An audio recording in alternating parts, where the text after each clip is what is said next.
नमस्कार दोस्तों। Bharat civil academy में आपका फिर से एक बार स्वागत है। आज का एक बहुत छोटा सा टॉपिक है जो आपकी तैयारी को लेकर है। कई बार लोग हमको फ़ोन करके पूछे और कई लोग अक्सर पूछते रहते हैं कि सर ऑप्शनल सब्जेक्ट क्या लिया जाए। बड़ा ही कन्फ्यूजन होता है कि हम क्या रखें, क्या चीज़ें हैं। बहुत इम्पोर्टेंट डिसीजन भी है। पहले तो मैं आपको ये बताना चाहूँगा कि यूपीएससी में एक ऑप्शनल सब्जेक्ट अभी भी है मेंस के पेपर में। हालांकि जो यूपी पीसीएस है, जो स्टेट एग्ज़ाम है, उसमें अब ऑप्शनल पूरी तरीके से ख़त्म कर दिया गया है। उसकी जगह पर दो पेपर इंट्रोड्यूस हुए हैं जिसमें यूपी के बारे में पूछा जाता है। तो अगर आप यूपी पीसीएस की तैयारी कर रहे हैं तो वहाँ पर ऑप्शनल सब्जेक्ट अब पूरी तरीके से ख़त्म कर दिए गए हैं। हाँ, यूपीएससी में अभी भी एक ऑप्शनल पेपर रहता है और बहुत ही वो डिसाइडिंग पेपर होता है, क्योंकि ऑप्शनल में अगर आप अच्छा स्कोर करते हैं और वहाँ अच्छा स्कोर करना वो आपके हाथ में है as compare to other subject जैसे जीएस के जो पेपर्स हैं।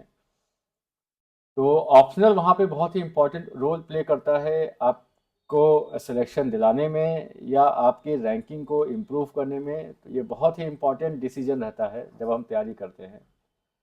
देखिए, ऑप्शनल का सिलेक्शन करते समय दो तीन जो मोटी मोटी बातें हैं वो ध्यान देने वाली हैं।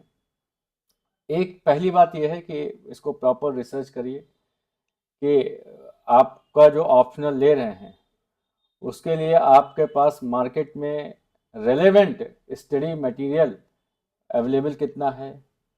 उसको तैयार कराने के लिए जो आपके गाइड हैं वो कैसे हैं, टेस्ट सीरीज वगैरह जो है वो कैसी अवेलेबल है, और आपका उस पेपर को लेकर इंटरेस्ट कैसा है। कई बार ऐसा होता है कि ऑप्शनल पेपर का जो हम सिलेक्शन लेते हैं वो हमारा एक इमोशनल डिसीजन रहता है, ना कि प्रोफेशनल। अब यहाँ इमोशनल डिसीजन स्पेशली जो कि साइंस बैकग्राउंड से हैं, जैसे मेरी खुद की ये गलती रही कि मैं एक साइंस स्टूडेंट रहा, तो क्योंकि बचपन से साइंस मैंने पढ़ा, तो हम एक फील करते हैं कि हम एक साइंस के ऑप्शनल में बड़ा ही कंफर्टेबल रहेंगे।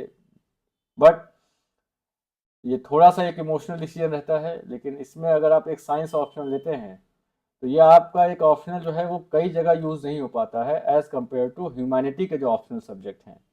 अगर जैसे मैंने जूलॉजी लिया है या बॉटनी किसी ने लिया है तो उसका सिर्फ और सिर्फ एक तो कोर्स बहुत, सिलेबस बहुत ज़्यादा होता है, आपको कवर करते समय बहुत टाइम लगता है, स्कोरिंग करना भी उतना डिफिकल्ट होता है। और उस ऑप्शनल सब्जेक्ट का अगर आप साइंस ऑप्शनल की बात करेंगे तो कहीं और यूज़ नहीं हो सकता है as compare to humanity subject. चाहे आप ज्योग्राफी ले रहे हैं, चाहे आप पब्लिक एडमिनिस्ट्रेशन ले रहे हैं, सोशोलॉजी ले रहे हैं, साइकोलॉजी ले रहे हैं, फिलोसफी ले रहे हैं, तो इन सब्जेक्ट को आप जो लेते हैं तो आपका ऑप्शनल के साथ साथ में कोई ना कोई जीएस का पेपर तैयार होता है, कोई ना कोई कुछ ना कुछ आपका ऐसे का सेक्शन तैयार होता है, कोई ना कोई आपका जो पर्सनालिटी डेवलपमेंट में इंपॉर्टेंट रोल होता है, और इनका सिलेबस भी एज कम्पेयर टू जो साइंस ऑप्शनल हैं उनसे कम रहता है।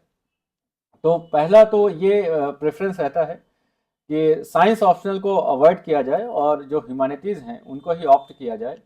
और ये जो इमोशनल डिसीजन स्पेशली मैं कह रहा हूँ कि जो साइंस बैकग्राउंड के स्टूडेंट हैं उनके साथ ज़्यादा रहता है एज कम्पेयर टू जो ह्यूमैनिटी वाले हैं। फिर आप जो मैंने कहा कि रिसर्च कर ले प्रॉपर कि वो मार्केट में उसके लिए जो रिलेवेंट किस लेवल का आपका मटेरियल अवेलेबल है, उसको गाइड करने वाले आपके मेंटोर कैसे हैं, मॉक टेस्ट सीरीज वगैरह किस लेवल की हैं।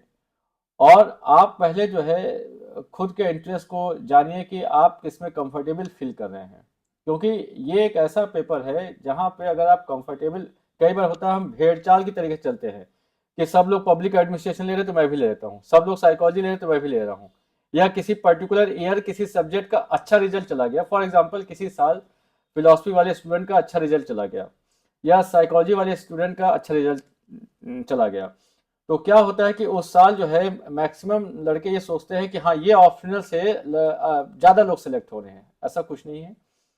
आपका जो सिलेक्शन होना चाहिए सब्जेक्ट का, फर्स्ट एंड फॉरमोस्ट कि आप किस में कंफर्टेबल हैं, आप कितना बेहतर तरीके से समझ रहे हैं। आप अगर ज्योग्राफी को बहुत अच्छी तरीके से आपको अच्छा लगता है पढ़ना और आप उसको बेटर तरीके से एक्सप्रेस कर सकते हैं, ज्योग्राफी रखिए। साइकोलॉजी भी, फिलोसफी, सारे सब्जेक्ट अच्छे हैं, सोशोलॉजी भी अच्छा है, पब्लिक एडमिनिस्ट्रेशन भी अच्छा है। तो सब्जेक्ट सभी बेहतर हैं जो ह्यूमैनिटी के सब्जेक्ट हैं।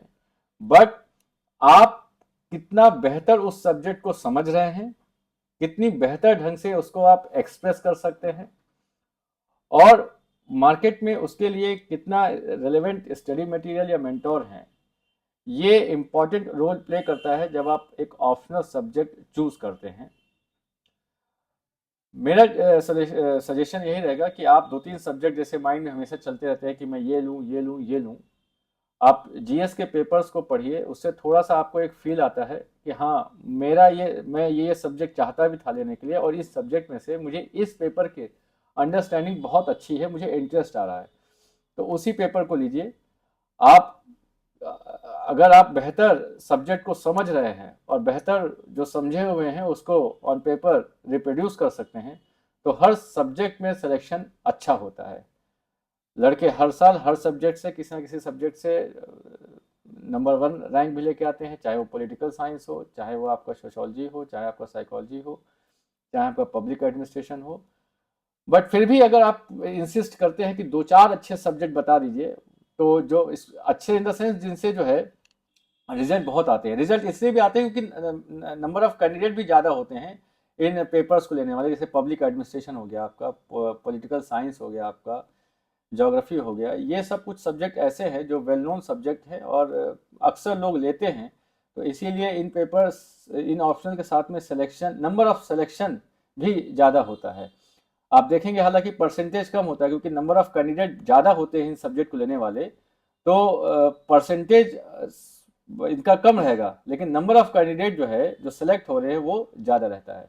तो कट शॉर्ट अगर करें तो यही मैं कहूँगा कि ऑप्शनल सब्जेक्ट लेते समय आपका प्रोफेशनल डिसीजन होना चाहिए, इमोशनल नहीं होना चाहिए, स्पेशली विद जो साइंस बैकग्राउंड के स्टूडेंट हैं। दूसरा, मार्केट में जो मटेरियल है वो कितना आपको बेहतर किस सब्जेक्ट में मिल जा रहा है, मेंटोर, मॉक टेस्ट सीरीज वगैरह। और थर्ड, आपका खुद का इंटरेस्ट और किस में आप बेहतर अपने आप को एक्सप्रेस कर पा रहे हैं। इसकी सहायता आपको, आप जब जीएस की तैयारी करोगे तो उससे ही आपको एक फील आना शुरू होगा कि नहीं, मैं हिस्ट्री बहुत अच्छी तरीके से संपर्क मतलब समझ पाया हूँ और हिस्ट्री में मैं बहुत ही कंफर्टेबल हूँ, मैं अच्छे से लिख सकता हूँ। या मैं ज्योग्राफी बहुत अच्छे तरीके से लिख सकता हूँ, public administration, political science, philosophy, psychology, जिसमें भी आप अपने आप को बेहतर रिप्रोड्यूस कर पाएँ, समझ पाएँ, वो सब्जेक्ट लीजिए और सिलेक्शन आपका उस सब्जेक्ट से 100% होगा। आज के लिए बस इतना ही कि ऑप्शनल सब्जेक्ट को कैसे चूज़ करें, ये बहुत छोटा सा एक सेशन था। अब आगे के सेशन फिर हम लोग आगे और भी कई सारे टॉपिक कवर करेंगे। बहुत बहुत धन्यवाद।